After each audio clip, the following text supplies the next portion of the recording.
On the breath device and Mr. White, his vehicle's in the shop until February 12th. Can he do portable until then? Just advise him that he's going to sign a no driving affidavit to not drive under any circumstance, anyone's car.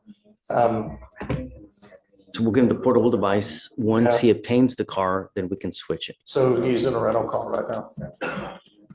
He needs an interlock on it then. Can you put him in a rental car? I don't know. Can we put him on a blow schedule on a portable until then? If he's blowing 3 times a day, he's not drinking. Until he gets out of the, until it's February 12th, I told him he's got his truck back. Because I'll put him on a scram. Let me talk to him about it and I'll reapproach. Can I, real quick? And your other guy, Chuck on, it's 73 days old. Where is he with we finally got all his appearance was waived. We have finally done a full review of all the evidence. I talked to the prosecutor this morning about it. We are 1 letter short of a mitigation packet. I checked with my paralegal. The state needs to review the case. That's what I talked to them about this morning. There's 4 or 5 things that I see as problematic. So they're reviewing. I'm finishing the packet. Should be done.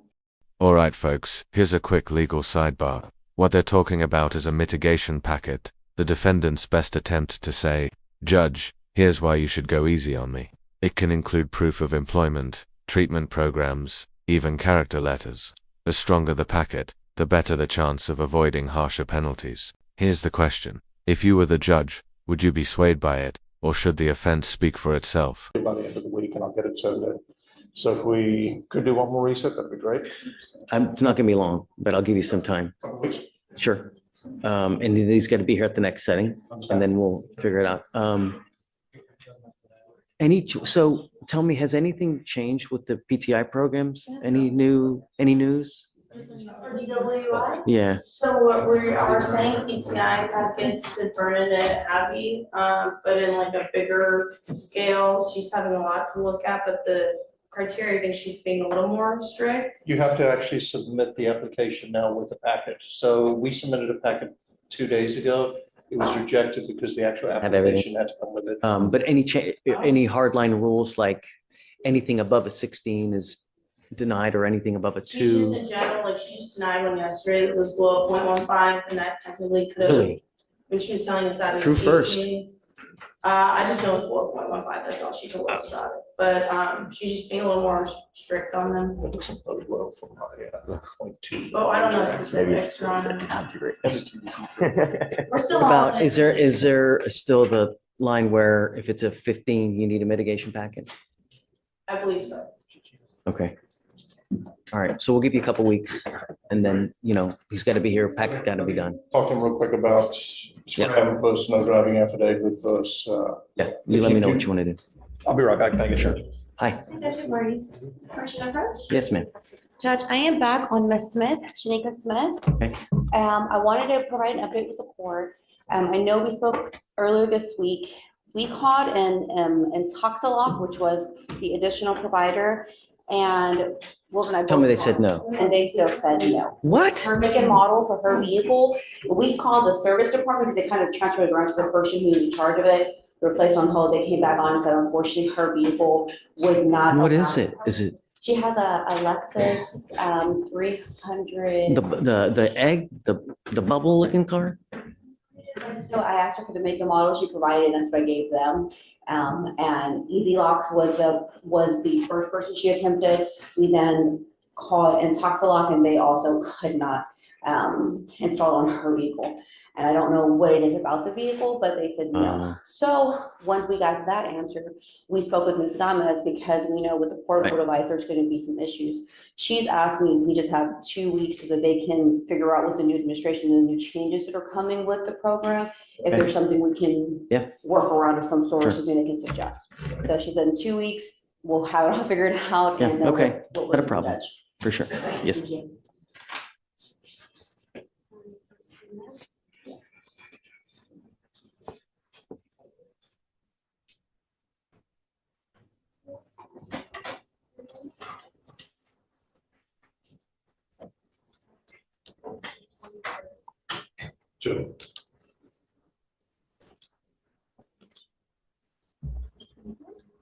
He's totally fine with the scram. He understands and he says Okay. he has to work, so scram's fine. So any alcohol, I'm taking his privilege to drive away. Let him know. I told him that I don't care what it is. Let him know. Would you mind having him come up? Mr. White, come up.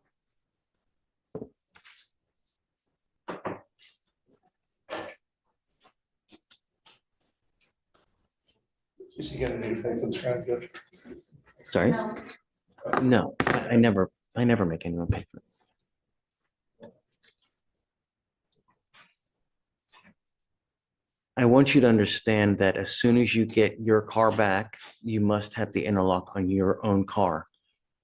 Do you know, I guess so we need to figure out and have a date when you're going to get your car back, because I can't imagine you're going to be in a rental car forever because they're stupid expensive. Is that the day? Okay, so let's do what we're going to do. So I'm putting a monitor on your ankle so I know that you're not consuming alcohol. This thing is extremely finicky. So be very careful what you put in your body. And I don't care what your excuse is. If I find that you're consuming, you have any alcohol on board, I'm taking your privilege to drive away from you. Do you understand? That includes mouthwash, tequila, lollipops, hair dye. I've heard so many excuses. I don't care. Just you are old enough to know what to put in your body. If you don't, for example, like an energy drink, if you don't know, then don't use. That's the bottom line. Do you understand? Sure. Okay. All right. So we'll put it on. I'm going to waive the fee for you. I guess February 13th or one of those days after. Let's do the reset for that day so you can come back in and we can switch it. In fact, I think that's the day we did the reset. Oh, perfect. Okay. Whatever day.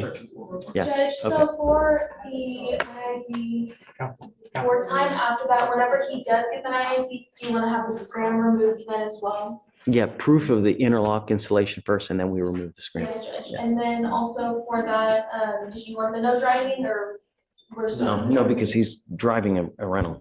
That's why we're putting on the scram. I don't think you can put it on the rental. Okay, Thank you, Judge. please. Did you change the reset date? February, What day did you put? March 13th, Yeah, we need to do it for February, February? like 13th? whatever day that they're going to choose. Doesn't matter to me. Thank you, Judge. Thank you, Peter. February 13th is a Thursday. Judge, is that a required appearance? Yeah, so he can switch it out. And Judge, if we do that, it's gonna take him probably, he's gonna set the appointment up. I guess he could preset that appointment up to do it. when he gets Do you want me to waive it or do you want to waive it or what do you want to do? No, I'm just worried you won't have the device on by the 13th, it may be the 20th. Yeah, Peter, whatever day you want, doesn't matter to Yeah, me. we can waive his appearance, that'd be great. And then Okay. I'll be able to give you any information. Yeah, but just, we need it done by that day. But soon thereafter, I'm gonna move it a week past that, just so we make sure we have the device on the day. Okay. Sure. And I guess if he's getting it scrambled, maybe he should come to court. That's what I was saying, because he's going to have to come here anyways to get it removed. Right. What I can do for that, I'm making a note of it for that, and we can provide proof of the installation. We have the forms and stuff to pre-trial services. Okay. So once he goes there and provides proof of getting the interlock in there, I'm permitting him in his conditions now for them to allow him to take the scram off. But he has to have proof of the interlock first. Yes, I have that in there. Okay, so what are we doing with that date?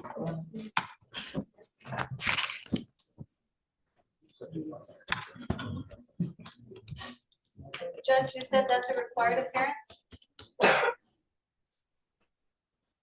I know.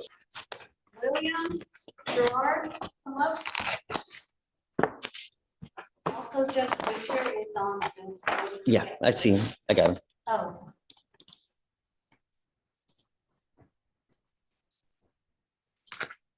Mr. Williams, you're charged with terroristic threat of a family or household member. You're facing up to a year in jail and or a $4,000 fine.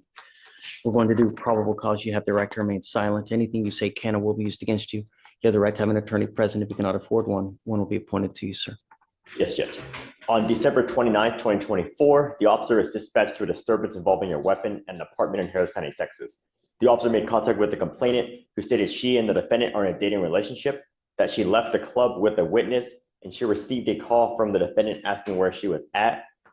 the defendant was upset because she was not at the apartment when he was there, and the defendant was texting her that she better not be at the apartment, and that would be her best bet once he got to the apartment and she was not there. The defendant was texting her, or the complainant stated that when she returned to the apartment, she observed the defendant walking towards the motor vehicle she was in with a black metal object in her hand, banging on the window of the motor vehicle, and the defendant told the complainant to get out of the motor vehicle or he was going to drag her ass out. That S, not just heated texting, that S, the kind of language that can quickly cross the line into criminal threats. And here's the kicker. In Texas, a terroristic threat doesn't require a weapon, only the intent to make someone fear serious harm. This is why judges are especially strict with no contact orders. What do you think should past relationships factor into how strictly those orders are enforced? The complainant felt threatened and called the officer. The defendant sent text messages to the complainant reading, "It's cool because whenever I catch you, I promise you on my life, bitch, I'm going to show you. You think I'm bullshitting? Let that bum ass have you made for each other on my mama. So I'm telling you to stay where you at, but for real, whenever you come here, bitch, you better have backup because I'm going to drag you, bitch."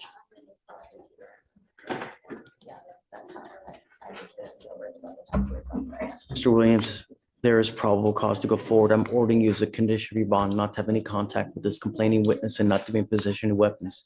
Do you understand?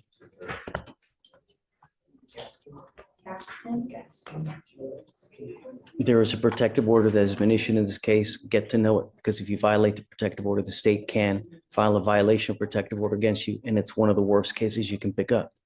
Do you understand? We're going to reset your case to give you time to hire a lawyer. So I'm going to have you go to Victoria, sign a reset. We'll have you take your seat in the jury box. So we'll get your bond conditions. We'll have you sign it. And then you'll be free to go. I had came to court when I was locked up, and they had appointed me in court. That was for probable cause court, but it doesn't. Ended it to be able to have a, well, he had found me ended it to be able to have a court appointed lawyer. I have a financial affidavit here that says that you make nearly $8,000 a month. Well, I'm not at work. I'm not gonna be able to go to work until this case is over. So I've been out of work since October. All right, so let's do this. I'll have you fill out a new one. Just put all the information on it. I'll file it, and then assuming you do, I'll give you a lawyer today. Okay?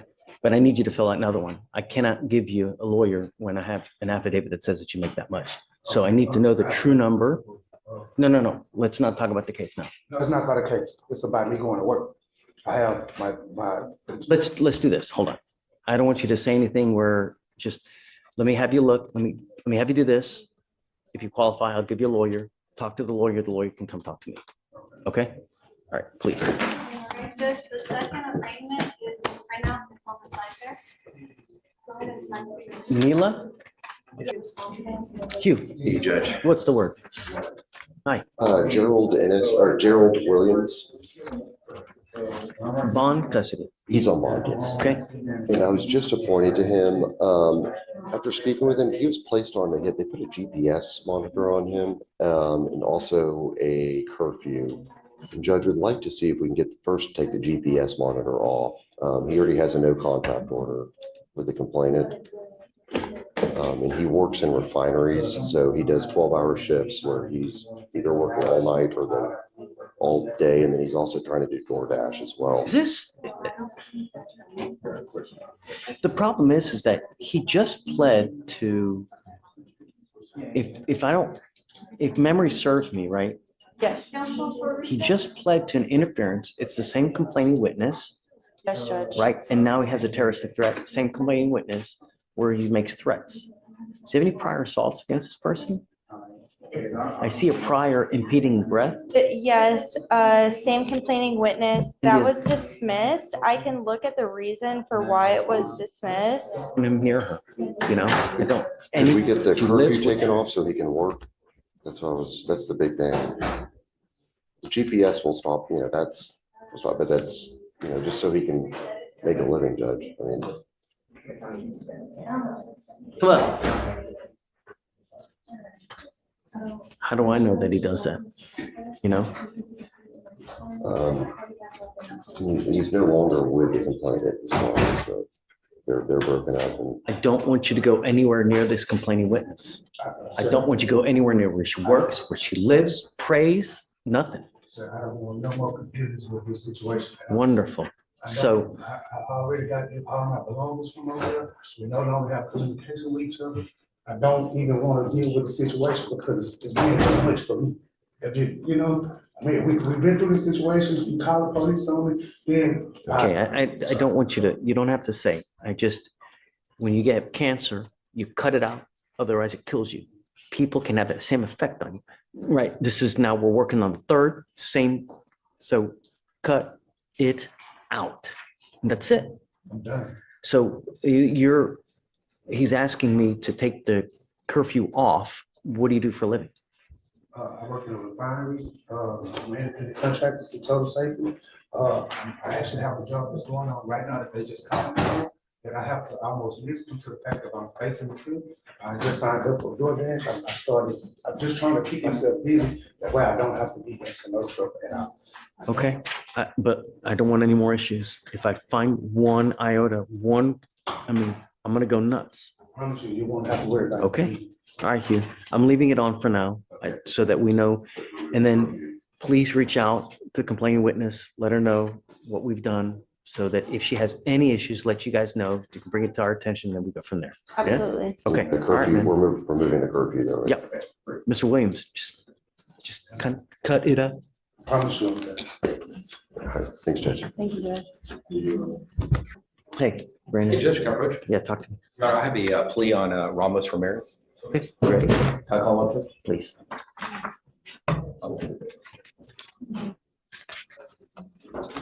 Happy New Year. Don't worry. Thank you.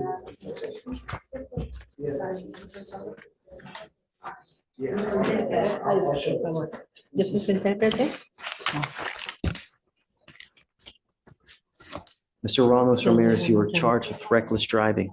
You're facing up to 30 days in jail and or a $500 fine. You guys have worked out an agreement where they're offering you 3 days in jail with credit for the 1 day that you've done. This charge is going to go on your record. From now, you'll be facing a minimum of jail time. So no more proverbial slaps on the wrist. The other thing that you need to understand is that the Texas legislature has made it very easy for district attorneys across the state of Texas to seize and take cars from individuals who continue to participate in acts like these. So if you are arrested on a racing, reckless driving type case again, it's very possible that they seize and take whatever car you're driving forever. I'm telling you that because I've seen it happen. Do you understand?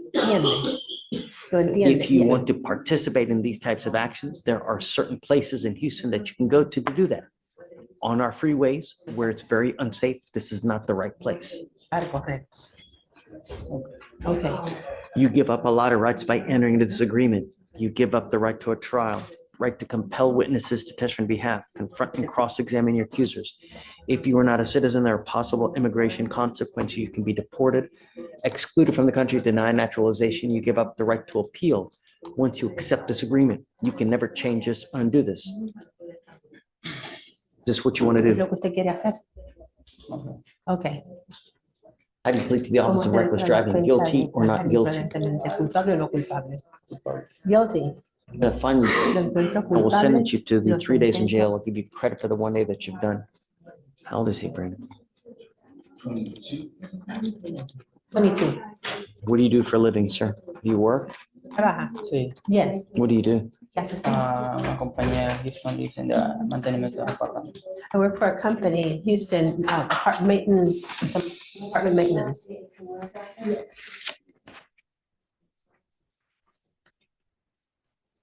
What about court costs? Can we pay him? Can we have a payment? Sure. All right, you'll be required to pay the court costs. If you do not pay them, a warrant for your arrest will be issued. Be careful. The other thing is, I don't know what your immigration status is, but if you're not in this country with permission, you go to jail. It's very possible they put an immigration detainer on you, so be careful. I don't know what your status is, but this life's a short one. It's not fun spending it in a 6x9 box. All right, good luck to you, sir. Judge, thank you. Thank you.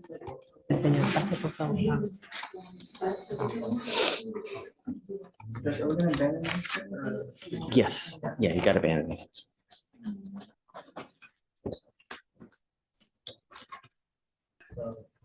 All right. This is Mr. Chang, right? Sorry? Yeah, that goes to, yeah. So, good morning, Mr. Chan. So it looks like you have someone that's going to post your bond. Understand that we do this one time and we do this one time only. You know that actions have consequences, and if you fail to go turn yourself in by the time that we give you, I'm going to revoke the bond and I'm going to set it at 0, and that's it. Do you understand? So is there a bond set over there? No, I don't believe, not until he self-surrenders, or until he's returned, sorry. Okay. So once you do that, you got to let him know when you're going to do that, so we know to look it up. All right? Okay, good luck. Thanks.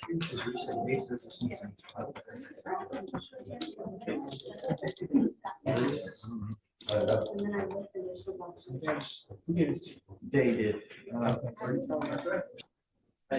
Hey, I'm glad you're here. I can give you enough. Okay, Our plan is to plead to a 3-year deferred felony. I want him to be employed because it'll be a second felony doing the TRAS. If he goes in unemployed, they may fill his time with some inpatient. So, and. wait, what's the offer? Say it again. Yeah, but what, do you have an offer up there? Yeah, 3 years deferred. Okay, I see. And I want to plead to it when we come back. So when he does his TRAS. When is that set? No. 30 days. Do you have the resets there? Do you have the actual date of the TRAS? No, so the way she likes to do it, we're coming back February 11th. She likes for them to plead, and then she sets it for sentencing. So. And then they do the TRAS. Right. So you're set to plea next time? Yes. And the reason why I want him to be employed, so therefore that will be a positive factor because this will be a second felony probation. Is he working now? No, he says he has a job lined up in 2 weeks. Now, if he doesn't, we're still gonna plead. So it's set to plea next time. Yeah, I'm gonna definitely plead it next time. It's Okay. not set for plea, but he already says, yes, let's do it. I said, okay, great, get your job, let's. I'm not, because at here, the Right. next time, I'm going to set up a trial. I'm not, come up.